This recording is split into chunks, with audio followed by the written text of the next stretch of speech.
ክንዱ የአባቱን ንብረት ለመውረስ ደፋ ቀና እያለ ይገኛል። ልዑል በወንድሙ ምክንያት ከቤት ሊባረር ነው። እንዲሁም በጓደኛው አቤላ ምክንያት የልጅ አባት እንደሆነም ተነግሮታል። ልዑል ይሄ ነገር ከምንም በላይ እያስጨነቀው ይገኛል። በአንድ በኩል ዮሐና ትሰማለች፣ በሌላ በኩል ወላጆች እያለም እየተጨነቀ ይገኛል። ክንዱ የቤት ሰራተኛዋን ሀናን እያስጨነቃት ይገኛል። አንቺ ከዚህ ቤት ምግብና ጽዳት ብቻ ሳይሆን ስራሽ ከዚህ በኋላ ብዙ ነገሮችን መስራት ይጠበቅብሻል።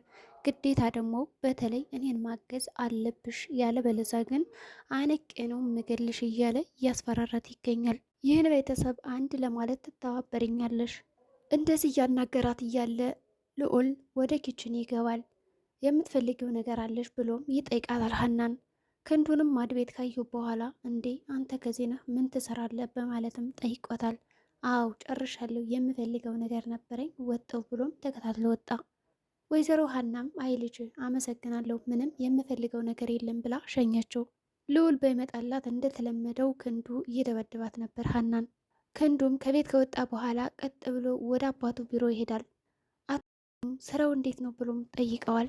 ልዑልስ እንዴት ነው ብሎ ሲጠይቀው ልዑል እኮ ስራውን ትቶታል፣ ከጓደኞቹ ጋር መጠጥ ቤት ምናምን እያለ ልዑልን በአባቱ ፊት ጣል ጣል እያደረገ እሱን ከፍ ከፍ እያደረገ ይገኛል።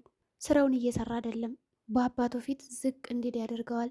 እንደዚህ እያለ እያወራ ከትንሽ ደቂቃ በኋላ ልዑልም ወደ አባቱ ቢሮ ውስጥ ይገባል። ልዑል እኮ ለቤተሰቡ የማይሰጠውን ጊዜ ለጓደኞቹ ቢሰጥ ይመረጣል እያለ እያቀጣጠረም ነበር ክንዱ። ልዑልም ወደ አባቱ ቢሮ ከገባ በኋላ አባቱ ቆይ አንተ ልጅ ምንድን ነው ነገርህ? ንቀት ነው እንዴ? እኔ እንዴት ነው ዝም ብለህ ሳታይኝና ሰላም ሳትለኝ የማገባ ብሎ ቁጣውን ያነሳበታል። ወይስ ደግሞ አላየኸኝም? ወይስ ደግሞ ንቀት ነው? እረ አባዬ እንደዛ አይደለም፣ ሰራተኞቹ ጋር እኮ እያወራው ነበር፣ ክንዱ እኮ ይነግራል ብዬ ነው ስለ ስራው ሰራተኞችን እያወራው ነው፣ ሌላ ምንም ነገር የለም ብሎ ለማስረዳት ቢሞክርም ክንዱ ነገሩን አቀጣጥሎ ስለነበረ አባቱ ምንም አይነት ሀሳብ እንዲሰጥ አልተናገረምና እድልም አልሰጠውም።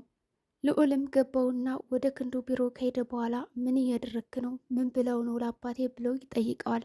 ደሞስ ለምንድን ነው በስርዓት የሚሰሩትን ሰራተኞችና ገንዘባቸውን የማትሰጣቸው? በዛ ላይ ደግሞ ለምንድን ነው የምደበድባቸው? እነሱ እኮ ሰው ናቸው፣ የቤት ልጅ አላቸው፣ ልጃቸውን ያስተዳድራሉ። አንተ ምንድን ነው የአእምሮ ህሊና የሚባል ነገር የለህም እንዴ? በአግባቡ አሰራቸው እንጂ ደግሞ ያላቅማቸው የምታሰራቸው ለምንድን ነው ብሎ ቢጠይቀውም ልዑል ክንዱ እኔ ክንዱ ነኝ አያገባኝም፣ እዚህ እኮ ሁሉም ሰው የሚመጣው ለስራ እንጂ ለመቀመጥ አይደለም እያለ ይመልስለታል። ሰራተኞችን አትበድል ብሎ ቢናገረውም ክንዱ ምንም እየሰማ አልነበረም። አያገባኝም፣ ግድ የለኝም የሚል ምላሽ ነበር የሰጠው ለልዑል። ልዑልም ምን አስበ ነው? ይህ ቢሮ እኮ የአባታችን ነው፣ የአባታችን ቢሮ እስከሆነ ድረስ ደግሞ ስራውን ልክ ራሳችን እንደምንሰራውና የራሳችን አድርገን ብናሰራቸው የተሻለ ነው ብሎ ምክር ቢሰጠውም ክንዱ አሁንም አሻፈረኝ፣ ይህ ቢሮ የራሴ ነው እያለም ይመስላል። ተረትም ተርቶበታል። ከዚህ በኋላ እንደዚህ እንዳትናገረኝ፣ አሁን ውጣልኝ ከቢሮ ብሎም አስወጥቶታል።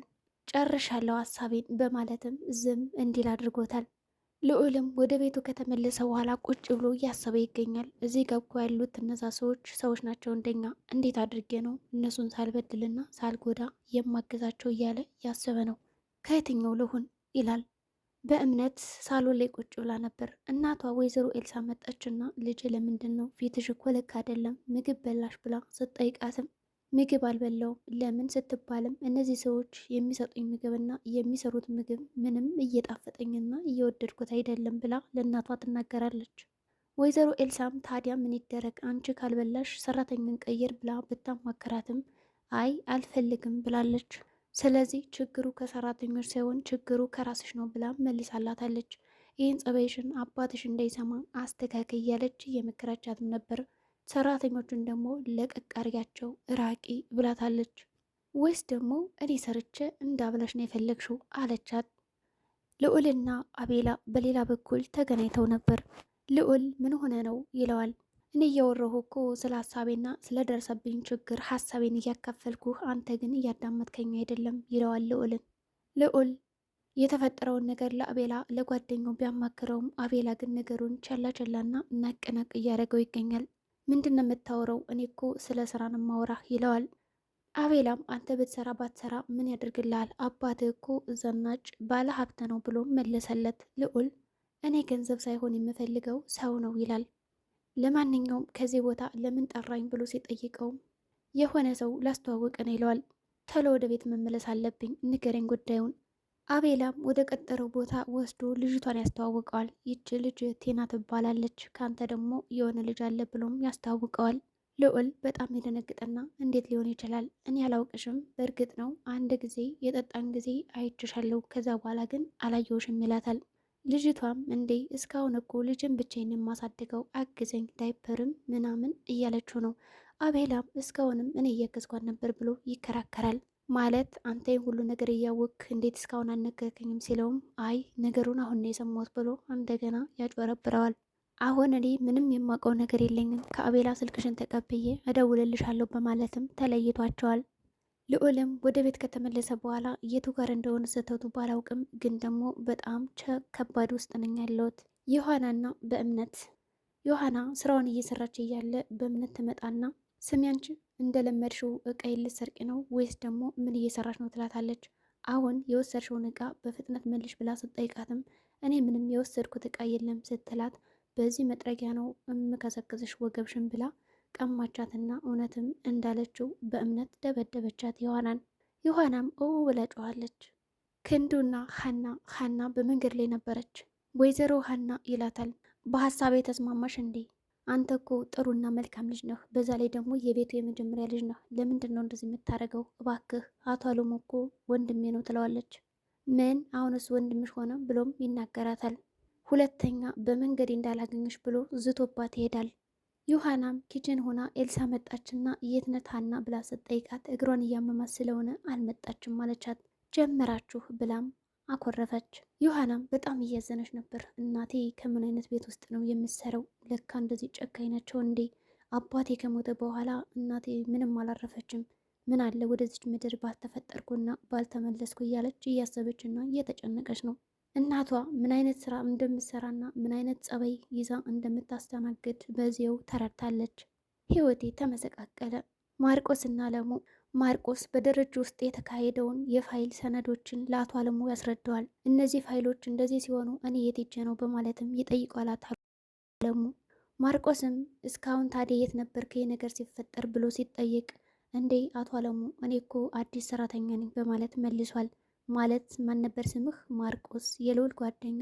አዎ። ይህ ከሆነማ አንተ ራሱ ተሳስተሃል፣ ወንጀለኛ ነህ፣ ተጠያቂ ነህ ብሎም ይጠይቀዋል። ሌሎችስ የጠፉ ፋይሎች እነሱ የት እንዳሉ አላቅም፣ እየፈለግኳቸው ነው ብሎም መልስ ሰጠው። ፋይሎችን እፈልጋለሁ ብለህ ብትወስድስ ይለዋል። እንደዛ ካሰቡማ አንተ የምታምነውን ሰው ከራሴ እንዲከታተለኝ አድርግ ይለዋል። አይ እንደዝም አይሆንም፣ አንተም በራስ መንገድ ታጣራለህ ነገሮችን፣ እኔም በራሴ መንገድ አጣራለሁ ይለዋል። ልዑልም የደረሰበትን ነገር ለማወቅ እያማከረው ነው። ልጅማ ሊኖረህ አይችልም፣ አቤላን እንደማላምነው ታውቃለህ። በአንድ ቀን እኮ ህይወቴ ተበላሸ፣ አባቴ ቢሰማስ ቤተሰቦችስ እያለ እየተጨነቀ ነው። ይህ ነገር የተፈጠረው በፈቃድ አይደለም። በዛ ላይ ደግሞ ነገሮቹ ምን ያክል እውነተኛና እርግጠኛ እንደሆኑ ማጣራት አለብህ። ልጅቷን ማን ነበር ያልከኝ? ስሟን ቲና ልጅ አለኝ ካለች እውነቱን ለማወቅ ዲኤንኤ ትመርመር። ማለት አቤላ እኮ ጓደኛ ነህ እንዴት ልጠረጥረው ቻልክ ቢለውም አዎ በቃ እንደዛ ነው ብሎታል። ዮሐናና በእምነት ዮሐና ስራዋን እየሰራች እያለ ኪችን ውስጥ በእምነት ትመጣና ምነው አንቺ ፊት ነሳሽ ትላታለች። ስልክ እኮ እያወራች ስለነበረ ነው አለቻት። ምላሽ አትስጭ፣ ካሁን በኋላ የምልሽን አድርጌ ትላታለች። አሁን ቀጥ ብለሽ አሳይመንቱን ስሪልኝ ያለበለዛ እያለች ስትፎክርባት፣ ግን እኮ አሳይመንቱን እኔ ከምሰረው አንቺ ብሰሪው የተሻለ ነው፣ የሚጎዳሽ አንቺን ነው ስትላት በጥፊ ትላታለች። እሺ በቃ እሰራለሁ ብላም ተስማማች። አለሙና ክንዱ ፋይሎች የት ነበሩ ብሎም ጠየቀው። አባ እያስጨነቀኝ ነው በማለትም ክንዱ ይመልሳል። የተወሰኑ ፋይሎች ጠፍተዋል አውቃል። ስለ ሰራተኞችስ አንዳንድ ነገር እየተባለ ነው ሰምተሃል? አዎ ሰራተኞችን እየተከታተልኩ ነው፣ ፋይሎችንም እየፈለግኩ ነው ይላል። ሁሉንም ፋይሎች ፈልጋቸው፣ በዚህ ወር ቢሮአችን የሚጎበኙ ሰዎች ይመጣሉ። አንድ ነገር ቢጠፋ ግን ተጠያቂው አንተ ነህ ብሎ ያሳስበዋል። ምን በማለትም ተንተባቷል ክንዱ ስራውን ያውቃልና።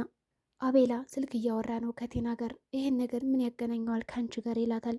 እኔ ብዙ ነገር እያቀድኩ እሷ ደግሞ አፈረሰችው እያለም ይመስላል። ክንዱና ማርቆስ ፋይሉን ስጠኝ ይለዋል ቢሮ ውስጥ ቁጭ ብለው።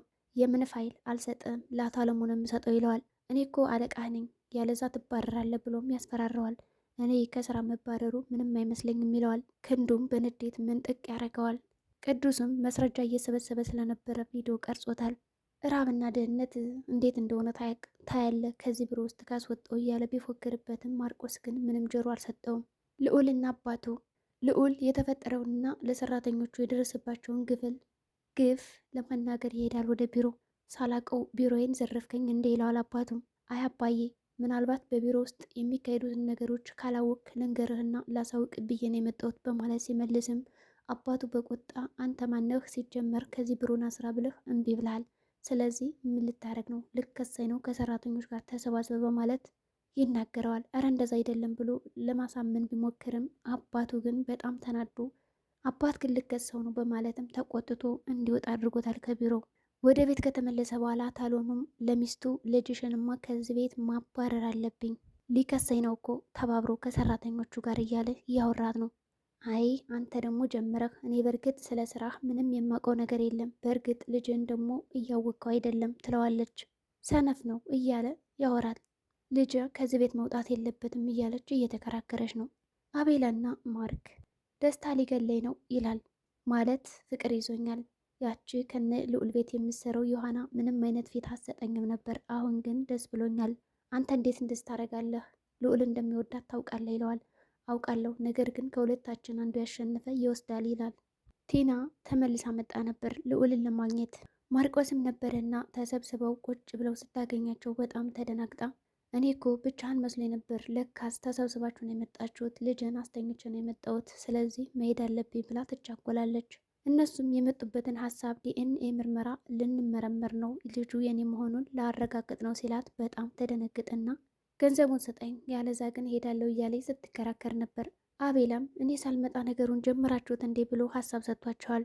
የራሳችሁ ጉዳይ፣ እኔ ልጅን አስተኝቼ ነው የመጣው ብላም ጥላቸው ሄደች። ሁሉንም አበላሸሁት፣ አሁን ቤተሰቦች ያውቃሉ፣ ዮሐናም ታውቃለች እያለ ልዑል ደግሞ እየተጨነቀ ነው። የአባቴን ታሪክ ደገምኩት ማለት ነው ይላል። ከዛ ዮሐናም ትለየኛለች። ድራማው በዚህ ነው የተቋጨው። ሰላም ጤና ይስጥልኝ የቻናል ቤተሰቦች። ስለዚህ ቻናል አዲስ ከሆናችሁ ሰብስክራይብ በማድረግ ተቀላቀሉ። በቀጣይ ቪዲዮ እስከምንገናኝ መልካም ጊዜ ይሆንላችሁ።